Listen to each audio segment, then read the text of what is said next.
and learn from others' experience. This morning, we have Becca McLeod with us to give us her story. Becca was an integral citizen member of the Occupy movement here in Columbia and in New York, and we're really looking forward to hearing from your experience. Mic check! Mic check! Mic check! Mic check! Unitarian Universalist principles are compromised. Unitarian Universalist principles are compromised. At every level. At every level. Of our global capitalist culture. Of our global capitalist culture. Thank you, you guys can stop.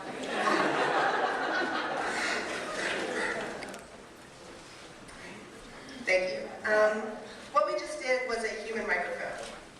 Sociologist and author of On Lost Causes, Slovoj Zizek, used the human microphone to deliver a 20-minute speech to a crowd of thousands in Zuccotti Park 1 year and a few days ago. He was one of many esteemed thinkers, actors, musicians, and public figures who did so during the continuous occupation of Wall Street. Going into their second month of protest, Zizek encouraged demonstrators to stand by their convictions that another world is possible, necessary, and achievable through people power. I like the human microphone. It feels like community oxygen. It is people power, the power of our individual voices practically coming together to express an idea. I don't find the statement that we human microphone just now to be controversial. The inherent worth and dignity of all is not supported by a system wherein so many of us are denied living wages and adequate resources, while so very few of us gain and use resources that could feed and fuel entire communities. The interdependent web of all existence is not respected when perpetual profits are valued more than the quality of the environment or the lives affected. You know, it ought to be stakeholders before shareholders.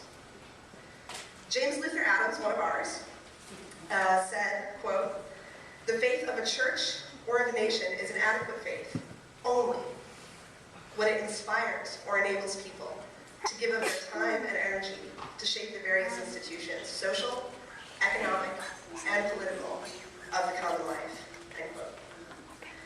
Too often, blatant and plutocratic abuses of these very institutions are not met with democratically enforced structural changes. This is not because the unwashed masses don't care or don't know or are misinformed. Impotence, a much more dangerous social disease than apathy or ignorance, is responsible. Last year, when I told my classmates, fellow sociology majors, of my plans to go and occupy Wall Street, most of the responses I got were to the effect of, meh, why bother? As if a simple look at history or some of former President Bill Clinton's arithmetic does not show that people power is the only thing that can change destructive institutions. My understanding of Unitarian Universalism compelled me to go to Times Square in New York City.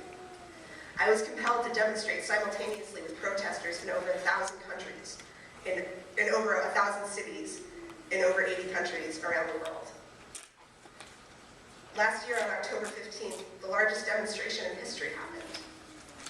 Information being the way it is, the global nature of our capitalist culture, anything smaller almost seems obscene.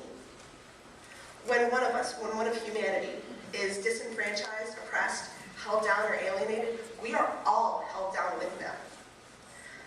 When only one of us is silenced, we are, as citizens of the world, obligated to amplify their dangerous idea. After we took Times Square, I stayed in New York, in Zuccotti Park, for a week. Every day I engaged with fellow occupiers, observers, and locals of diverse backgrounds and ideologies about capital B, big ideas.